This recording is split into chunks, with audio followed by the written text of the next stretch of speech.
ณแหล่งนี้ที่พักจิตณแหล่งนี้เรามีมิตรที่ยิ่งใหญ่ณแหล่งนี้เรามีสุขกว่าที่ใดณแหล่งนี้สายทานใจไหลสู่เรากราบเรียนพ่อแม่พี่น้องที่เคารพรักอย่างสูงครับวันนี้ฝนตกหนักมากนะครับลมแรง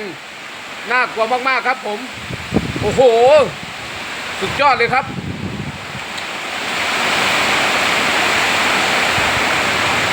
น่ากลัวมากๆเลยครับ